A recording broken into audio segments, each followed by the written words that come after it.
그 두 번째 시간입니다. 왜 지금 ESG 경영이 부각됐나? 전 시간에 제가 짧게 말씀드렸는데 근본 시간에는 제가 그 두 차례 좀 나눠서 왜 ESG 경영이 지금 부각이 됐는지 좀 더 상세하게 말씀드리도록 하겠습니다. 그 전에 제가 이제 그 강연이라든지 외부에 미팅을 하다 보면은 질문들을 많이 받아요. 그 CSR, CSV, ESG 너무 헷갈리다. CSR은 뭐고 ESG는 뭡니까? 이런 질문들을 많이 받습니다. 저는 오랫동안 그 기업에서 CSR 파트에 있었어요. 그러다 보니까 이제 요새 격세지감을 좀 많이 느낍니다만 그 기업의 사회적 책임이란 부분이 넓게 보면 그 안에 ESG가 들어갑니다. 들어가지만 그렇지만 개인들이 인식하는 부분이 있지 않습니까? 우리나라 많은 기업들에 있어서는 사회적 공헌이라는 것은 이익 이후에 후행적인 개념으로 생각을 많이 하고 있습니다. 사전적 정의가 중요한 게 아니고 사람들이 인식하는 그 차를 제가 말씀드리는 겁니다. 그래서 기업의 사회적 책임, 기업의 부가 활동으로 좀 인식이 되고 있고요. 선한 기업이다. 이익을 나눠줄 수 있는 소외계층과 사회문제 해결이라는 그런 측면으로 인식을 하고 있고요. ESG는 건강한 기업, 투자 대상으로서의 지속성 이런 개념으로서 구분을 하고 있습니다. 그래도 좀 많이 어렵죠. 제가 그 한 가지 예를 들도록 할게요. 여기 노는 시점이 1953년으로 돼 있는데 제가 존경하는 그 이종재 박사님이라고 ESG 관련해서 많이 전문가가 계십니다. 많이 활동하고 계시는 53년도에 그 스탠다드 오일사라고 미국의 회사가 있습니다. 그 회사에서 스탠포드 대학교에 거액의 기부를 하게 돼요. 지금 같은 경우는 전혀 문제가 되지 않지 않습니까? 대학에 기부를 했다? 근데 문제가 발생돼요. 왜? 누구한테? 주주들이 들고 일어납니다. 주주들은 이익이 발생된 이 돈들을 우리한테 배당금으로 줘야 되는데 왜 상관도 없는 대학에 돈을 주냐? 그런데 이게 결국 법정까지 가게 됩니다. 법정까지 가게 돼서 캘리포니아 법원에서는 그 스탠다드 오일사가 우수한 인력을 유치하기 위한 그런 공헌적인 활동으로서 장기적인 이익을 위해서 진행을 했다 해서 결국 문제가 되지 않았거든요. 그래서 그 이후에 사회적 책임, CSR에 대한 촉발된 그런 계기가 되고 있습니다. 그런데 여러분들 아까 제가 전 시간에 말씀드렸습니다. ESG는 어떻게 보면 투자 개념에서 나왔다고 했죠. 투자라는 거는 주주입니다. 주주들이 이제 기업의 대부분 차지하고 있는데 주주들이 ESG를 하라고 얘기하고 있는 거예요. 상황이 바뀐 겁니다. 예전만 해도 CSR 같은 경우는 주주들 입장에서는 그렇게 달가운 부분이 아니었어요. 나한테 줘야 되는 이익을 나눠준다는 개념. 근데 ESG는 주주들이 얘기해서 내가 투자한 돈이 오랫동안 가기 위해서는 비재무적인 요소, ESG를 고려해야 내가 장기적인 이익을 얻을 수 있다. 이런 부분이 깔려 있는 겁니다. 그렇게 이해하시면 좋을 것 같고요.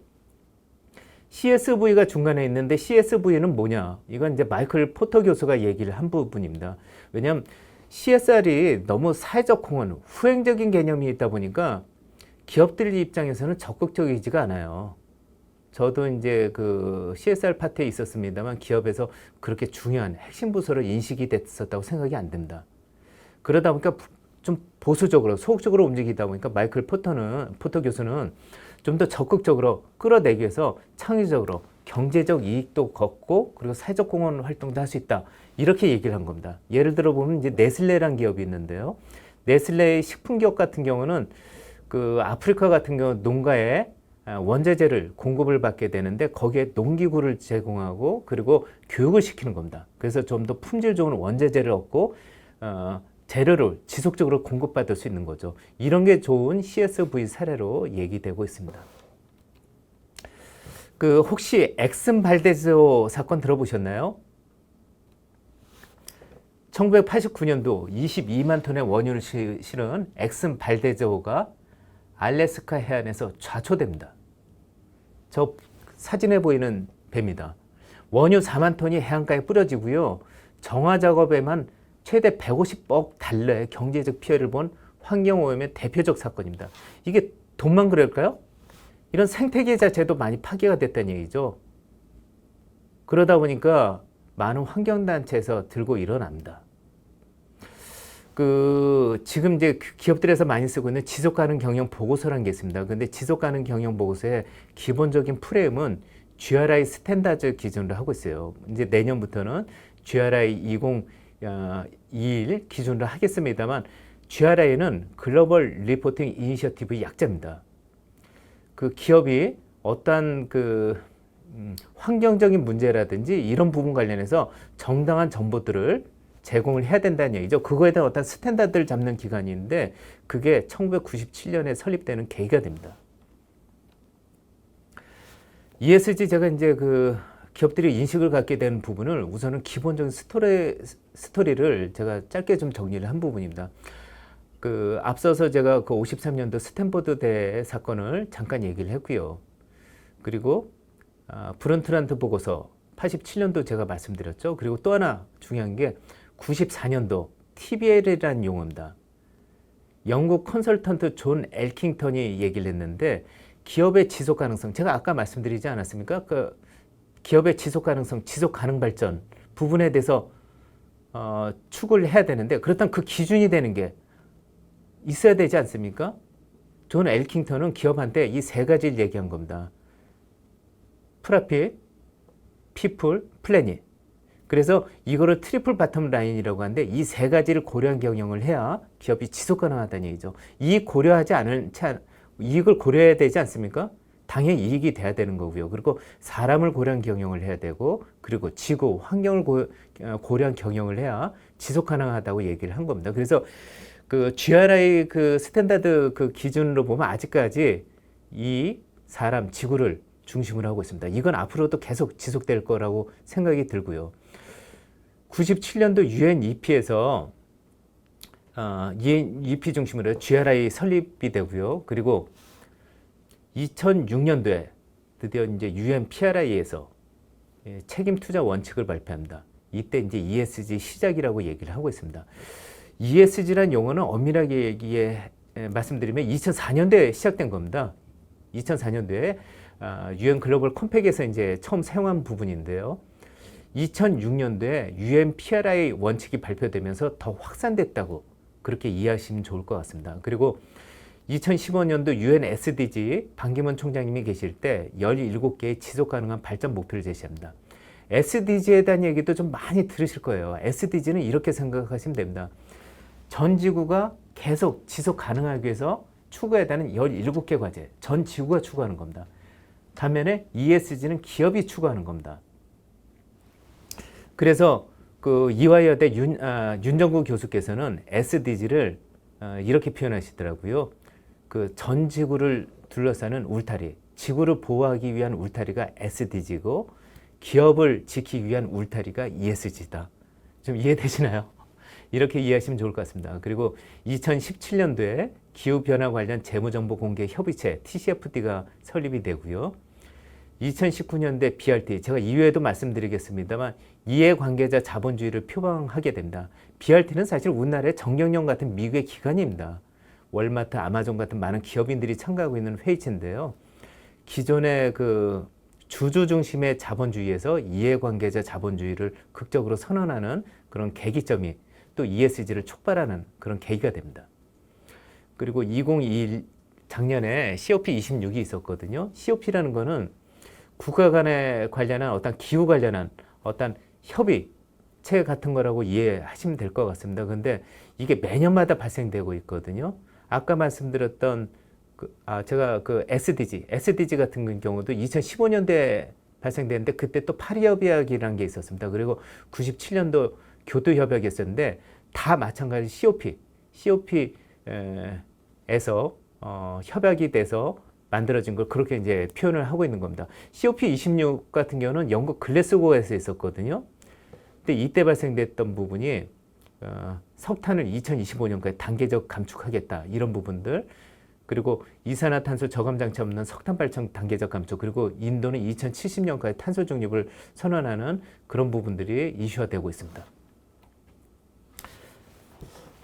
제가 이제 아까 말씀드렸듯이 ESG는 원래 있던 용어입니다. 근데 왜 지금 크게 부각되고 있나요? 일시적인 트렌드 아닌가요? 저는 일시적인 트렌드가 아니라고 생각하는 부분이, 여러분들도 대부분 다 인식하고 계시겠습니다만, 환경 문제가 너무 심각해집니다.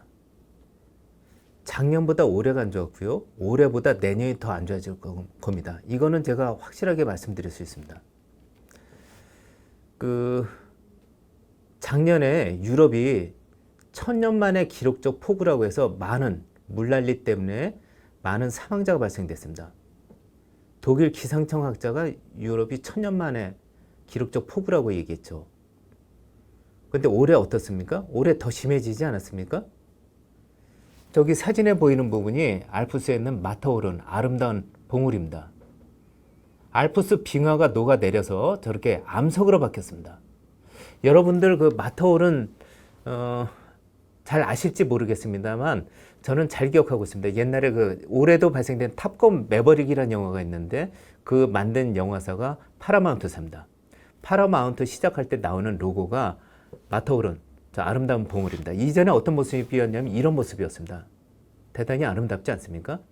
그런데 이런 기후재앙 때문에 이렇게 산들이 계속 붕괴되고 있고 국경선 문제 관련해서 나라 간에 갈등이 발생되고 있습니다. 또 이런 부분뿐만 아니라 전쟁으로도 연결되고 있습니다. 여러분들 지금 우크라이나 사태 때문에 시리아 내전을 잠깐 잊을 수도 있습니다만 시리아 내전 되게 심각하게 발생됩니다. 전체 인구 2200만 명 중에서 1000만 명이 이주민으로 이 나라 저 나라 옮겨 다니고 있어요. 이런 심각한 사태가 됐는데 내전이 왜 발생된지 아십니까? 오랫동안 가뭄이 발생된 거예요. 가뭄이 발생되다 보니까 실제로 시골에 있던 분들이 서울로 올라오고 그리고 서로 간에 갈등이 격화된 겁니다. 환경 문제는 여러분들 상당한 갈등을 유발합니다. 갖고 있는 사람, 안 갖고 있는 사람, 나라와 나라의 갈등을 유발시키는 겁니다. 그래서 내전이 발생되고 심각한 나라가 붕괴 상태에 빠지게 된 겁니다. 또 하나 보면 올해 초에 국내 꿀벌이 77억 마리나 실종이 됐습니다. 꿀벌이 77억 마리 실종됐는데 여러분들 그 꿀벌이 어떤 문제가 발생되는지 아세요? 어떤 과학자는 이런 얘기도 극단적으로 한 적이 있어요. 꿀벌이 사라지면은 5년 이내 인류는 멸망할 것이다. 왜 그러냐면 인간이 먹을 수 있는 식품들, 주로 식물들이겠죠. 야채나 이런 부분들의 3분의 1은 꿀벌이 꽃받치를 통해서 결국 살아날 수 있는 겁니다. 그런데 꿀벌이 사라졌다는 건 대단히 심각한 거예요. 근데 꿀벌이 사라진 이유에 대해서 여러 가지 이슈들이 있습니다. 근데 가장 큰 거는 기후변화로 인해서 면역력이 약해졌다는 얘기예요. 이런 부분들 요새 많지 않습니까? 생태계 교란시키는 부분들. 올해 6월 달에 지금 일본의 개울가입니다. 논밭 속에 붕 떠오른 게 뭘까요? 가재입니다. 일본이 6월 중순에 40도까지 올라가다 보니까 저 물이 40도까지 끓고 있다는 얘기예요. 그러니까 가재들이 벌겋게 익어가지고 죽어서 올라간 거예요. 여러분들 이런 부분들이 저희하고 전혀 문제가 되지 않을까요? 예전에 저희가 전혀 문제되지 않았던 플라스틱이 지금 결국 저희한테 심각한 위험으로 미세 플라스틱으로 지금 재앙처럼 오고 있지 않습니까? 생태계도 마찬가지입니다. 지금 당장 눈에 보이지 않는 위협이 나중에 어떤 식으로 될지 모릅니다. 제가 이제 이런 환경 문제 말씀드리는 부분은 기업적 입장에서 제가 말씀드리려고 말씀드리는 겁니다. 기업들 입장에서 보면은 또 이런 어떤 환경적인 문제, 그리고 유럽 같은 경우도 올해 500년 만에 최악이라고 얘기하고 있는 이런 부분들이 심각한 위협들이 되고 있습니다. 왜 그럴까요? 공급망이 붕괴되고 있습니다. 그리고 소비자가 붕괴되고 있고 생산시설이 붕괴되고 있어요. 공급망이라는 거는 기업이 물품을 조달하기 위해서 원료부터 구입해서 폐기까지 순환적인 어떤 시스템을 얘기합니다. 근데 그게 붕괴된다는 얘기는 저희 나라 원재료 같은 경우도 대부분 다른 나라에서 구입하고 있지 않습니까? 예를 들어 코로나로 인해서 베트남에 있는 삼성전자 공장이 셧다운이 됐습니다. 공급망이 붕괴가 되는 거죠. 공급을 할 수 없는 상태가 되는 겁니다. 그리고 이런 어떤 자연재해, 기후재앙으로 인해서 소비자들이 붕괴되고 있습니다. 그리고 생산시설도 붕괴되고 있는 부분인데요. 생산시설 관련해서는 기업 입장에서는 두 가지를 보통 얘기하고 있습니다. 전환적 위험, 물리적 위험이라고 하고 있습니다. 기업 입장에서 왜 그런 부분이 있냐면 전환적 위험이라는 거는 환경 관련해서 이런 부분들이 들면 법규도 준수해야 되는 부분이고, 그리고 에너지 가격이 계속 올라갈 수밖에 없겠죠.